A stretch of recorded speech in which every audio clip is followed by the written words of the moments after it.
Shalom Aleichem à tous, bonsoir.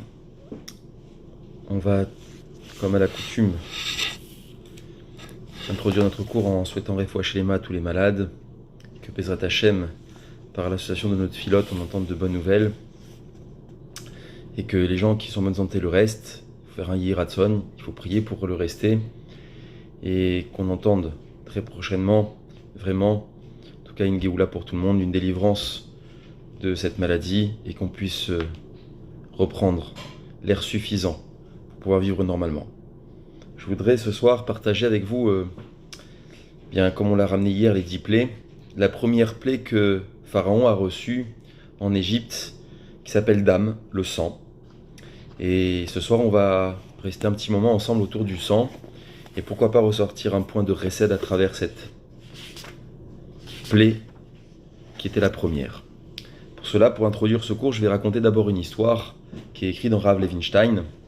On racontera beaucoup de points de Rav Levinstein ce soir, mais il faut savoir que l'eau, qui est un élément de la vie, on y reviendra un peu plus tard dans le cours, mais imaginez qu'un soir, avec tout ce qu'on vit déjà, un soir on ouvre le robinet et voilà que l'eau qui est à la sortie du robinet est du sang. Les enfants prennent la bouteille d'eau dans le frigo et on s'aperçoit encore que c'est du sang. Imaginez un père égyptien entouré de ses 5 enfants et qui crie « Papa, on a soif! Papa, donne-nous à boire !» Maman dit « Apportez de l'eau !» Et en s'apercevant que l'eau était en sang, eh bien, qu'est-ce qu'on peut faire? Dit l'épouse à son mari. Le mari dit « Tu sais, Réhouven était notre esclave. Aujourd'hui, il n'est pas venu travailler. Peut-être qu'à Goshen, là-bas où ils vivent, les Juifs, eh bien, il y a de l'eau. Alors, allons voir chez eux. Peut-être qu'il pourra t'en donner un peu. » Et à ce moment-là, Réhouven, qui est à Goshen, lui, il est en train d'arroser ses plantes, tranquillement, avec de l'eau. Puis ses enfants jouent, en train de se faire arroser par de l'eau. Et en arrivant, Réhouven, qui est en train d'être occupé avec de l'eau, se fait incendier par l'Égyptien qui arrive. Il dit « Mais qu'est-ce que tu fais? Tu gâches l'eau !» « Comment ça, je gâche l'eau ?» « Mais t'as le Nil, toi. T'es en face de la mer. Il y a la mer Méditerranée à Nice. Il y a de l'eau partout. » Il dit « Non. En fait, il y a un problème avec l'eau. » Il dit « Comment ça, il y a un problème avec l'eau ?» Réhouven prend un verre, met de l'eau dans son verre, boit. C'est de l'eau. Il dit « Ah bon ?» Réhouven, il dit « Prends le verre et bois. Et si c'est pas de l'eau, je comprends pas. Qu'est-ce que t'as ?» Il dit « Non, parce que chez moi, c'est du sang. » Comment ça, c'est du sang? Réhouven non plus, il comprend pas très bien. L'Égyptien prend le verre dans sa main, et à ce moment-là, il approche sa bouche et il crie « Tiens, Réhouven, regarde, c'est du sang !» C'est pas possible. Donne-le-moi. Réhouven reprend le verre, et encore une fois, hop, c'est de l'eau. Alors l'Égyptien, il dit « Attends 2 secondes, il y a peut-être une force dans la main électromagnétique, t'as fait une incantation, t'as fait une potion magique, je sais pas moi, tu prononces des choses. » Il dit « Écoute, on va faire un autre point. Je vais ouvrir la bouche, et tu mets l'eau dans la bouche. » Réhouven prend le verre, s'approche de l'Égyptien, verse l'eau, et c'est pas de l'eau, c'est du sang. Oh. On fait chez Réhouven maintenant dans l'autre sens, et là c'est de l'eau. Il dit « Mais tu vois bien, c'est pas de l'eau, c'est du sang chez moi et chez toi c'est de l'eau, mais qu'est-ce qui se passe ?» Bon d'accord, Réhouven dit « Ok, j'y comprends rien. Tu sais quoi? Viens, on va prendre une paille chacun. On prend le même verre. On boit, au moins on a le même verre. » Ils prennent les deux le même verre. Chacun une paille, ils boivent. L'un il boit du sang, l'autre il boit de l'eau. Alors là, l'Égyptien il dit « C'est pas possible. C'est pas possible. Comment ce tour de magie tu le fais ?» Réhouven se regarde et réfléchit à la question de l'Égyptien et lui dit « Est-ce que tu as vu, avant de boire, si je récite quelques mots ?» L'Égyptien il dit « Qu'est-ce que t'as fait? T'as fait un sortilège, une potion magique, un tour de magie, tu fais quoi ?» Il dit « Non, j'ai récité une bénédiction. J'ai dit Baruch ata Hashem, Elokeinu melech haolam, she'akol niya bidvaro. » J'ai dit par ces mots-là que le roi de l'univers, qu'il a tout créé par sa parole, même l'eau. C'est avant de boire, je reconnais que l'eau qui vient dans ma bouche vient de lui, là-haut. D'ailleurs, une des choses qui ne dépend pas de nous, quand bien même Météo France a été inventée, c'est bien la pluie. On peut dire on veut tant d'eau, il tombera ce qu'Hachem a décrété. On peut dire, je veux aller skier, des fois il n'y a pas de neige. Ça ne dépend pas de nous. L'élément de base qui s'appelle la vie, qui s'appelle l'eau, ne dépend pas de l'homme. Tu peux faire ce que tu veux, tu peux avoir toute la richesse du monde, l'eau ne dépend pas de toi. L'Égyptien dit, j'ai compris. J'ai compris. Maintenant j'ai compris. Votre Dieu nous envoie comme épreuve que nos dieux à nous ne valent rien. Notre richesse ne vaut rien. Et que, avant d'avoir de l'eau, il faut se soumettre à lui. La première plaie, en introduction à travers cette histoire, veut montrer à Pharaon qu'il y a un Dieu dans le monde qui dirige tout, même l'eau. C'est Dieu. C'est lui qui dirige tout. Ça, c'est le premier point. Maintenant que nous avons défini quel était l'objectif de la plaie, c'était de reconnaître Dieu, on va se poser une deuxième question. Force est de constater, et là, je vais ramener un des livres de mon maître, qui est Rav Emmanuel Mergui, qui a écrit un très beau livre sur Tourment Espoir, c'est comme ça qu'il se nomme, au sujet des 10 plaies d'Égypte, que je vous encourage à acheter, qui est écrit en français de manière incroyable. Et là-bas, dans ce livre, il écrit comment la plaie de l'eau atteint Pharaon, la plaie du sang, d'âme, à travers l'eau.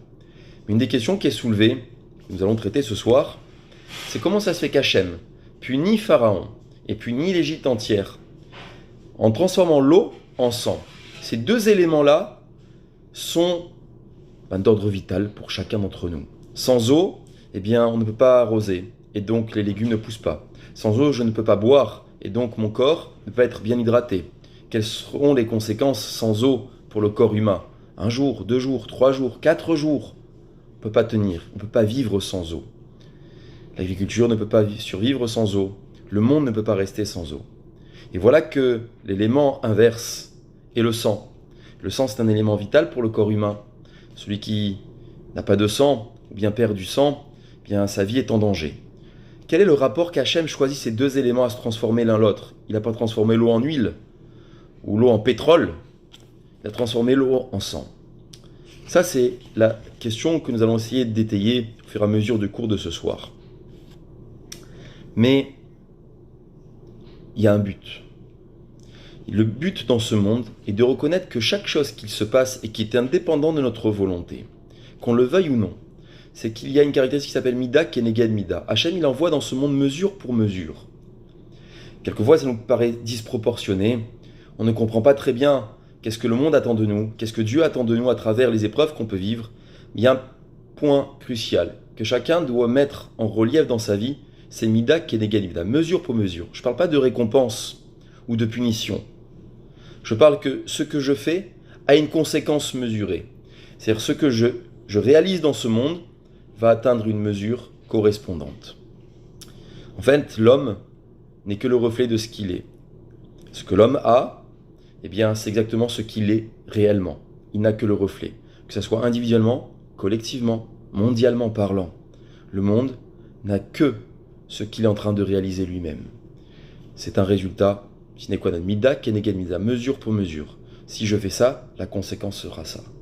Si je fais quelque chose de bien, la conséquence sera du bien. Si je fais quelque chose de mal, la conséquence sera mal. C'est Mida Keneged Mida. Des fois, c'est très difficile de voir et d'être lucide sur ce que nous recevons. Comme un élève qui se ferait punir en classe, qui reçoit une punition, il pense que c'est toujours disproportionné. D'ailleurs, les élèves disent toujours à leurs parents, « Maman, le professeur, il n'est pas gentil avec moi. » Les professeurs sont jamais gentils avec les élèves. C'est toujours la faute des professeurs. Parfois, ça peut s'avérer vrai, mais dans la majorité des cas. Mais qu'est-ce que tu as fait, toi, mon garçon, pour mériter cette punition ? Ah, j'ai pas fait mon devoir. C'était quoi la punition ? Bien, je dois le refaire. Elle est juste. Je dois le refaire 2 fois, ou alors j'ai pris 0. Mais c'est justifié, tu n'as pas rendu ton devoir. Ça nous paraît disproportionné. Il y a Mida, Keneged Mida, mesure pour mesure.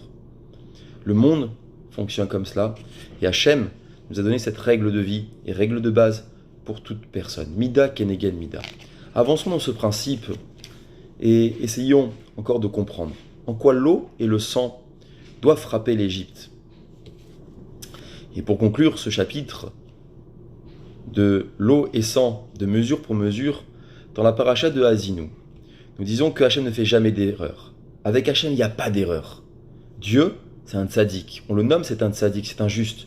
Tout ce qu'il fait est juste et droit.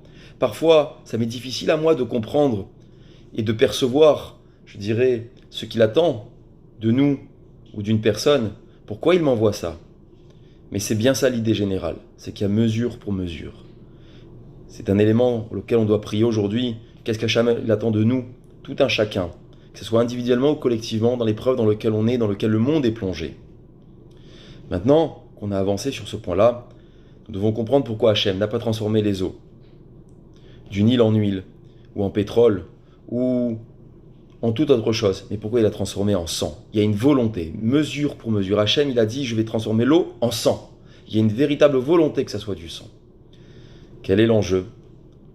Rav Leinstein ramène 7 réponses pourquoi l'eau se transforme en sang.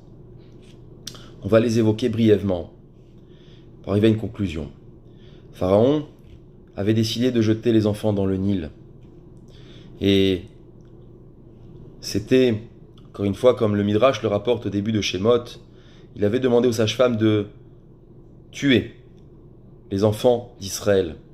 Donc Hachem, il dit, puisque tu te sers du Nil pour noyer les enfants, alors le Nil sera frappé en sang. Mais ça n'explique pas cette réponse-là, pourquoi l'eau devient sang. Deuxième réponse que Rav Leinstein ramène, nous trouvons dans le Midrash, les Kartov, que les Égyptiens ont versé le sang d'Israël. Donc ils l'ont versé comme on verse de l'eau, donc il fallait que l'eau se transforme spécifiquement en sang. Ça, c'est la deuxième réponse. Troisième réponse, celle qu'on vit aujourd'hui, à travers le confinement, mais il a fermé le mikvé. Pharaon, il a fermé le mikvé d'Israël. Il a interdit aux femmes des Bnei Israël de se rendre dans le Nil et de se tremper. L'eau représente la pureté. C'était le moyen de se rendre pur pour une femme et de retrouver leurs époux. En mettant fin au mikvé, il mettait fin aux naissances et donc pas d'enfants. Et donc Hachem frappe l'eau de l'Égypte en la transformant en sang pour cette raison-là. Quatrième réponse. Pharaon avait dit une phrase importante. Il a dit « Le fleuve est à moi et c'est moi qui l'ai fait ». Il s'est pris pour Dieu. Il pensait qu'il dominait le monde. Alors Hachem va lui montrer que l'eau qu'il y a dans le Nil peut devenir comme il veut, à sa guise, du sang. Cinquième réponse, celle-ci est moins connue, mais les Égyptiens ne laissaient pas les Bnei Israël boire au moment du travail. Ils se permettaient de nous faire travailler et de nous laisser déshydrater au quotidien. Alors Hachem dit, puisque tu as laissé mes enfants d'Israël dans la soif, alors toi aussi tu vas devoir lutter pour ta survie et ta soif. L'eau fut transformée en sang et les Égyptiens n'ont pas trouvé d'eau à se nourrir pendant 7 jours encore une fois. Sixième réponse qui ramène dans le Kliyakar, les poissons du Nil. Les poissons sont morts en Égypte au moment de la plaie du sang. Pourquoi? Car les Égyptiens ont voulu empêcher l'Assemblée d'Israël d'avoir des enfants, de procréer de plusieurs façons, en jetant les enfants, en fermant le mikvé. Et les poissons représentent la production. On est comparé à ces poissons qui se reproduisent. Septième réponse, Pharaon a tué pour le sang. C'est la dernière réponse qui est ramenée le plus souvent, c'est que Pharaon, chaque jour, il prenait 150 enfants de chez nous et se permettait d'utiliser leur sang. Alors Hachem dit, puisque tu as fait du mal à mes enfants, jusque dans leur chair, pour ton bien personnel, alors l'eau va se transformer en sang. Voilà les 7 réponses que Rav Leinstein a ramenées dans son Sefer, Matok Haor de la Haggadah. Mais il réside encore une question fondamentale à se poser. Si Hachem attend que Pharaon reconnaisse qu'il y a un Dieu et qu'il domine tout jusqu'à l'eau, alors pour quelle raison Pharaon, il n'a pas été touché. Chez lui à la maison, il y avait de l'eau. Quand il buvait, Pharaon, il avait de l'eau. Tous les Égyptiens n'avaient pas d'eau, mais lui avait de l'eau. Pour quelle raison? En fait, il faut remonter un petit peu plus. Il y a eu un acte de bonté. Pharaon, dans sa grande miséricorde, avant de devenir le roi persécuteur des Bnei Israël, était un roi plein de chesed. Lorsqu'il y avait une famine dans le monde entier, sauf en Égypte, Pharaon a accueilli les enfants d'Israël, 70 personnes d'une même famille, la famille de Yaakov. Ils auraient pu dire que cette souffrance du monde n'est pas la leur, Il aurait pu dire je ferme les frontières comme certains pays le font lorsqu'il y a une famine dans un pays et qu'on veut déménager dans un autre. Il a dit non. Si je suis un pays riche, eh bien je dois donner à des gens qui viennent. Et il va donner l'hospitalité à la famille de Yaakov. Pharaon va faire preuve de générosité. Et c'est alors que, à ce moment-là, cet acte de Récède va être sur sa tête une bénédiction. Pharaon et Récède, il l'a fait. Il l'a fait au moins une fois dans sa vie, mais il l'a fait. Qu'est-ce que ça va lui procurer? Eh bien, Pharaon, grâce à ce Récède-là, ne va pas être atteint de manquer d'eau. Pour lui, dans son palais, il aura de l'eau en abondance. Mais cette bracha qu'il reçoit d'Hachem, parce qu'il a fait une preuve de Récède, eh bien, ça va être son piège. Avant de continuer, quel est le piège dans lequel s'enferme Pharaon? Il faut bien définir ce que c'est le Récède. On voit souvent des gens qui nous demandent. Quelqu'un qui a un ami, qui vient lui demander un service. Un autre qui lui dit « Puis-je te rendre ce service-là » ? Oui, pourquoi pas, je peux. Alors on essaie toujours de tendre la main à autrui, on essaie d'aider de la meilleure des façons. En faisant de la bonté, de la tzedaka, toutes sortes, je dirais, de services que l'on peut rendre. Avec notre prochain, avec nos épouses, avec nos enfants, on peut avoir cette marque de Récède. Mais même si à un moment on ne peut pas aider, on ne peut plus aider. Il y a des fois où on ne peut plus aider. Nous sommes enfermés à la maison et on pense qu'on ne peut pas aider. Toutefois, nous pouvons. Et nous devons au moins lui donner de la considération. Il ne faut pas que les autres se sentent délaissés. C'est ça le Récède. Et dans la période dans laquelle on se trouve, bien quand bien même on est enfermé, on ne peut pas rendre, je dirais, plus de services que ce qu'on peut faire en étant à la maison. Il ne faut pas que les gens se sentent délaissés, c'est faire preuve de Récède. Et Hachem va dire le Récède que tu as eu Pharaon 210 ans en arrière, d'avoir donné l'hospitalité à Yaakov. Toi, tu ne manqueras pas d'eau. Le jour où dans la première plaie, eh bien, je frapperai l'Égypte. C'est soit, on pense souvent que je peux aider, soit je ne peux pas aider. C'est pas tout noir ou tout blanc dans la vie. On peut faire même un peu de Récède. Faire une bénédiction, lire un Teilim, une fila, une chose pour une personne que je ne connais pas. Il arrive dans le monde dans lequel on se trouve qu'on reçoit faire Teilim pour un tel. Les gens font copier-coller et transfèrent. Et disent, ça c'est parti. C'est bien de dire Refoua Shelema, mais c'est encore mieux de prendre le livre et de faire le Teilim. De s'arrêter et de dire je fais Teilim. Ça c'est une preuve de Récède. Qui sera compté, qui est dans notre réceptacle de mitzvot et de brachot, qui un jour fera surface pour nous, pour notre famille. À un moment, nous donnera le salut nécessaire. Dit, regarde, tu as fait preuve de Récède pour un homme que tu ne connais pas. Tu as prié pour lui. Bien maintenant, 1 an, 2 ans, 50 ans plus tard, 210 ans plus tard pour Pharaon, tu auras une bracha spéciale. Nul ne sait les comptes d'Hachem. On n'est pas à la place de Dieu. Et cela va être la récompense de Pharaon. Trop tôt, il a fait du bien. Et voilà que 210 ans plus tard, eh bien, il a cette eau dans les mains. Et l'Égypte tape à la porte. Pharaon n'a pas d'eau à boire. Pharaon n'a pas d'eau à boire. Pharaon, on n'a pas d'eau à boire. Donne-nous à boire. Et lui, eh bien, il avait de l'eau. En fait, son piège s'est refermé sur lui-même. 210 ans avant, tu étais hospitalier, tu avais cette qualité de Récède. Aujourd'hui, avec ton peuple, tu ne l'as plus. Tu l'as perdu. Tu ne l'es pas. Et ton peuple te réclame. En fait, et vous l'avez bien compris, c'est qu'on voit chez Pharaon cette obstination à fermer son cœur et un homme de 110 ans auparavant qui avait ouvert son cœur. Hachem, il attend de nous une chose. Et dans la première plaie, on était invité à faire ce rapport-là. C'est que Pharaon a été frappé dans l'Égypte entière par son comportement vis-à-vis des Bnei Israël. Mais il a une bracha qu'il a protégée à lui, individuellement, qui s'appelle le Récède qu'il a donné. Aujourd'hui, si on devait prendre exemple sur cette situation-là, nul n'est tzaddik dans ce monde, nul n'est parfait. Mais il y a un acte qui peut nous sauver de tout. Un acte qui s'appelle le Récède. S'empêcher de parler, de dire c'est un acte de Récède. J'ai fait du bien à mon ami, je ne l'ai pas critiqué, j'ai rien dit sur lui. Ne pas circuler de fausses informations, c'est un acte de récède. Dire qu'un tel est gravement malade alors qu'il ne l'est pas, c'est apaiser la souffrance des proches qui peuvent recevoir ce message-là. Et dire « Ah, je pensais que… » C'est un acte de récède de ne pas causer de la tristesse à quelqu'un. C'est un acte de récède de prendre son téléphone et d'appeler un tel ou un tel, de demander des nouvelles. C'est du récède de se soucier si quelqu'un va pouvoir passer Pessar décemment. C'est du récède qui nous est compté. Et aujourd'hui, on est évalué sur cela. Hachem, il attend de nous qu'on fasse du récède.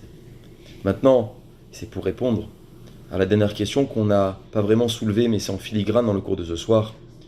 Nous savons après coup, je dirais nous, pourquoi Hachem a frappé l'eau en sang. Aujourd'hui, nul homme ne sait pourquoi Hachem il a envoyé ce virus dans le monde.